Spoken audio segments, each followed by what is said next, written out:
여러분 안녕하십니까? 자유경영원 문근찬입니다. 아, 우리가 피터 드러커의 그 경제인의 종말이라고 하는 그 책을 좀 논의를 하고 있는데요.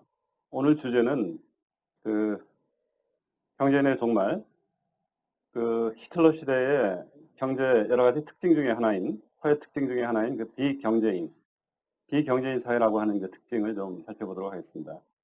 이 말은 뭐냐면은, 경제인의 원리, 다시 말하자면 이제 경제적인 효율, 합리성, 이익 추구 이런 것을 그리 중요하게 생각하지 않는 그런 사회다. 이런 그 의미가 되는 것입니다. 비경제인 사회.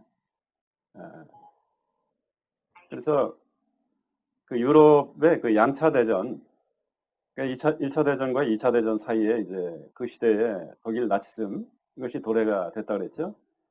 그 도래가 되는 그 이유 흐름을 좀 보자면은 에, 자본주의가 급속하게 쫙 발전이 돼가지고 이제 사람들이 물질적인 풍요 속에서 살게 됐는데 그럼에도 불구하고 사람들은 아, 그 마르크스 사회주의 이런 것이 대두가 되면서 이거는 무슨 자본주의가 사실 실패를 했기 때문에 대두된 거라고 보기는 어려워요. 다만 이 마르크스가 그 하나의 그 명제, 이 풍요 속에서 이것이 사람들은 평등해지는 것이 아니고 아, 오히려 이런 속에서 더 빈곤해진다.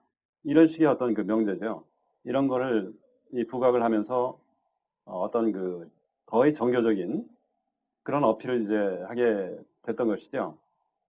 그런데 드로커가 진단을 했을 때 이 두 가지가 사람들한테 결과적으로 유럽에서 봤을 때 둘 다 희망을 주지를 못했다. 거의 절망에 가까운 그런 그 상태가 됐다라고 하는 것인데 이제 그때 당시 유럽 사회라고 하는 것은 1차 대전이라고 하는 엄청난 참화 이거를 거쳤죠. 그러면서 경제적으로 어떤 그 하이퍼 인플레이션이라든지 이런 속에 설상가상으로 미국에 서부터 이제 그 조금 나중이 되겠습니다만은 대공황 같은 것이 또 이렇게 겹치고 그러면서 사람들은 대량 실업 이런 그 공포 속에서 이제 살게 됐던 것이죠. 사람들 생각에 우리가 자본주의라고 하는 물질적인 풍요 이러면은 모든 것이 이 자유라고 하는 것이 이렇게 살아나 그거를 구가할 수 있는 그런 그 사회가 될 줄 알았더니 갑자기 공포스러운 이 실업이라는 건 정말로 공포스러운 것입니다. 이것이 이제 금방 어디 회복이 될 수 있는 그런 국면이 아니고 이 사회 전체가 공황 상태인데 실업이 됐다. 언제 다시 회복이 될지 모르는 것이죠. 가족 부양은 어떻게 해야 될 것인지, 내가 사회 속에서 나의 가치는 무엇인지 아무 의미 없는 하나의 그 멍하게 공중에 떠다니는 것 같은 그런 그 대중이 돼버린 거예요. 이런 사람이 조금도 아니고 전체 인구의 한 25%뭐 이런 정도가 됐다.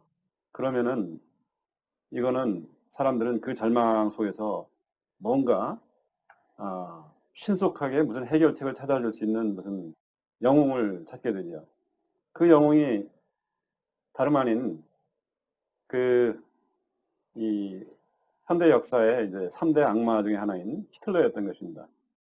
히틀러, 나중에 그 스탈린, 모택동, 이 대량 수천만을 학살을 하고 모택동 같은 경우는 7,500만 뭐 이렇게 얘기하고 있죠. 히틀러도 뭐 한 3천만 이렇게 되는 것 같고 아, 스탈린 아마 그 중간쯤 어떻게 될 거예요. 이렇게 사람을 갖다가 엄청난 학살을 저지르고 했었던 그런 그 티라니, 이 폭정의 어떤 그 아이콘이 등장을 하게 됐던 것이죠. 이 전체주의라 하는 것은 권력이 그 자체가 정당한 겁니다. 거기에 무슨 누가 이거는 아니지 않습니까? 이런 토론 자체가 안 되는 것이고 이상한 그 심리학 비슷한 겁니다. 그래서 아, 그 자체 모순이 포함이 되는 마치 뭐 김정은과 평화롭게 지내면 된다. 이런 거하고 비슷한 논리예요. 말이 안 되는 아, 사실은 그 내용 속으로 보자면은 그쪽에 굴종해가지고 항복하면은 된다 하는 소리인데 그거를 평화라는 말로 포장하는 이런 식의 어떤 하고 유사하게 전체주의에서는 모든 것이 말이 안 되고 이런 것이 바로 전체주의입니다. 아, 그런데 이제 미국은 그 당시에 유럽하고 달리 약간 상황이 좋았어요. 왜 좋았냐면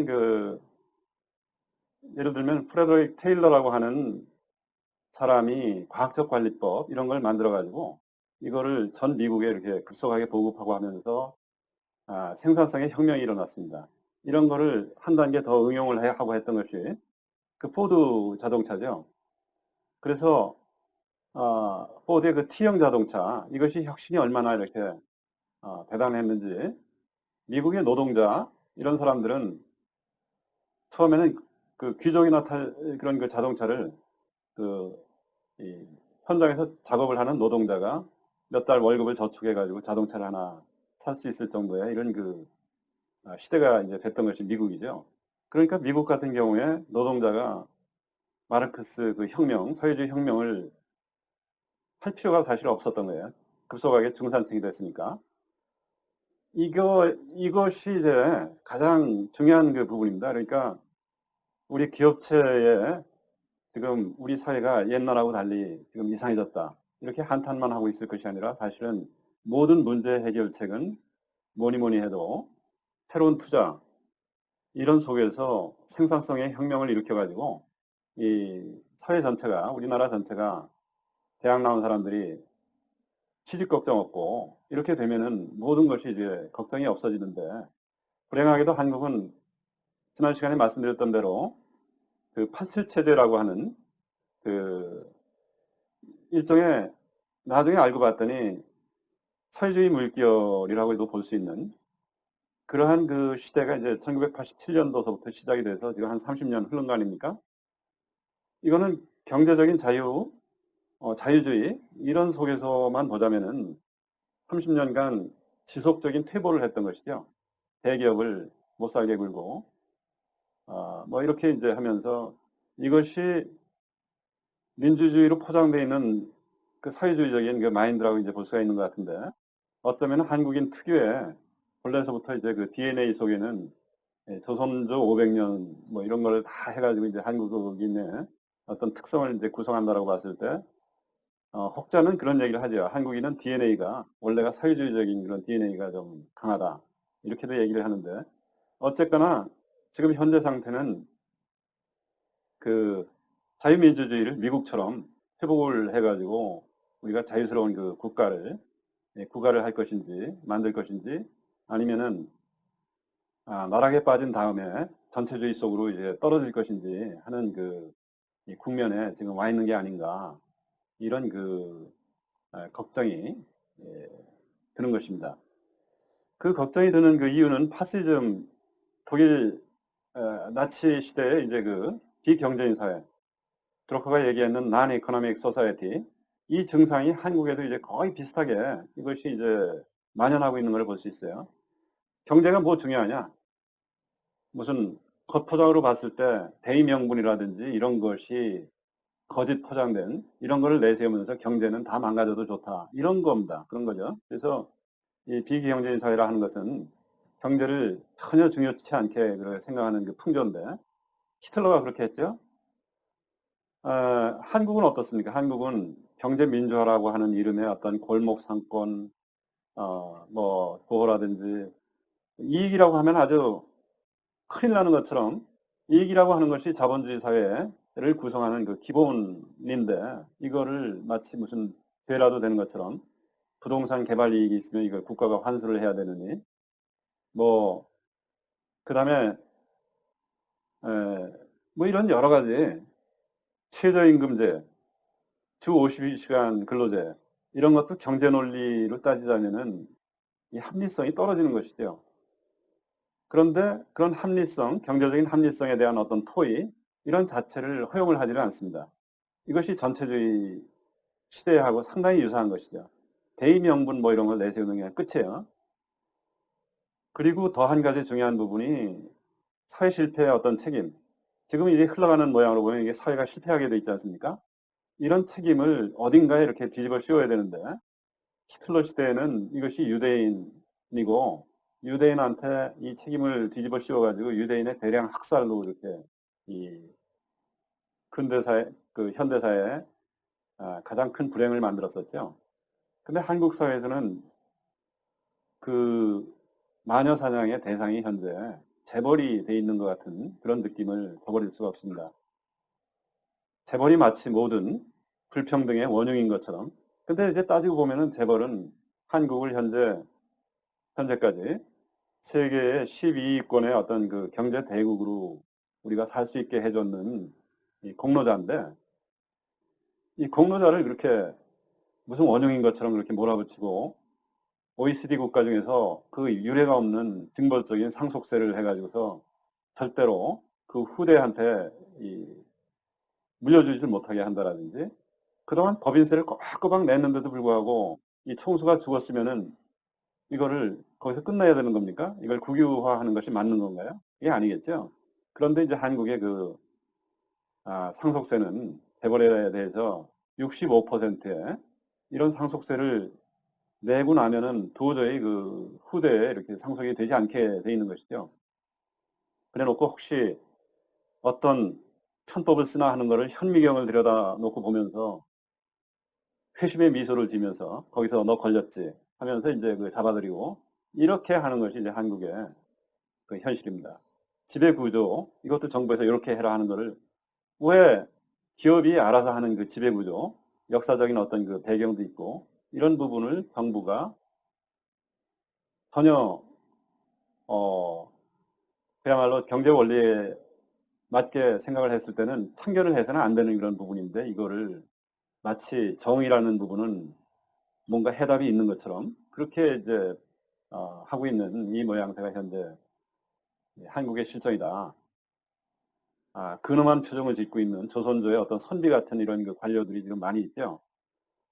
이게 한국의 현실입니다. 그래서 이제 앞으로의 전망을 좀 해보자면은 그야말로 이 경제인 원리가 심각하게 파괴가 됐죠, 현재. 그러면은 경제가 당연히 폭망을 할 겁니다. 폭망을 하면은 대중의 절망으로 빠지겠죠. 유럽과 같이. 대중이 취직할 데도 없고 뭐 어느 때는 그야말로 대학을 나와가지고 나오자마자 그냥 내가 영도택이 되는 이런 그 사회가 됐을 때 대중은 절망할 게 이제 뻔하고 그렇게 되면은 전체주의 이거를 어 나한테 어떤 이 공포에서 벗어나게만 하면은 자유든 뭐 평등이든 이런 거 소용없다. 그게 바로 전체주의로 빠지는 거죠. 이렇게 될 가능성이 또 있고 그랬을 때 우리가 과연 그 둘 중에서 이 자유민주, 이 자본주의 체제를 미국처럼 회복을 할 것이냐 아니면 전체주의라고 하는 나락으로 빠질 것이냐 이 중에서 어느 쪽으로 갈지 하는 것이 아, 그야말로 관건이 되고 있는 그런 시대라고 볼 수가 있겠습니다. 이런 속에서 이제 그 당사자인 대기업이 어떤 그 공헌을 해야 될 것이냐 하는 거 이런 것이 이제 제 논의의 그 중요한 대주제인데 이거는 너무나 좀 지금 이 피해자한테 공헌해라 하는 얘기는 정말 어폐가 있습니다. 어폐가 있지만 그럼에도 불구하고 너무나 우리 사회를 지탱하는 그 중요한 기둥이기 때문에 대기업은 우리가 사는 이 사회가 자유와 평등이라고 하는 그 기본적인 인간 개념, 이거의 그 기본적인 그 가치, 이거를 그대로 유지하면서 동시에 플러스 알파로서의 어떤 그 새로운 정신적인 가치를 만들어내는 데 있어서 이 대기업이 반드시 역할을 해줘야 될 거 아닌가 이런 생각을 좀 해볼 수 있는 것이죠. 이 정부 관료, 현재 정권을 잡고 있는 사람들이라든지 이런 사람들이 하는 행태를 봤을 때 믿을 수가 없는 거예요. 그래서 대기업이 역할을 더 해야 될 것 같다.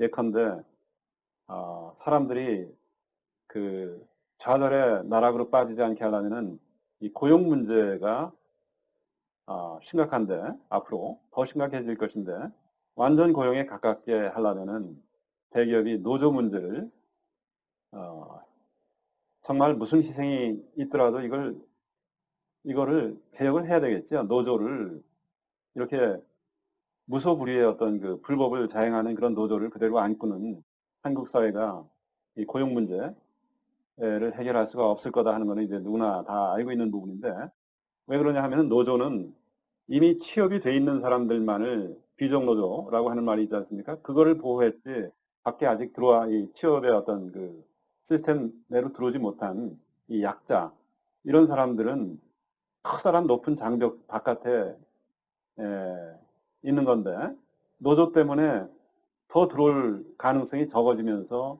그런 그 비율이 점점 커지고 있다라고 하는 그것이 이제 사회적인 문제가 된다는 것이죠. 이거를 대기업이 사회가 기능하게 하는 그 공헌의 차원에서 대기업이 역할을 해야 될 게 아닌가, 이런 생각을 다시 한번 또 해보게 됩니다. 수고하셨습니다.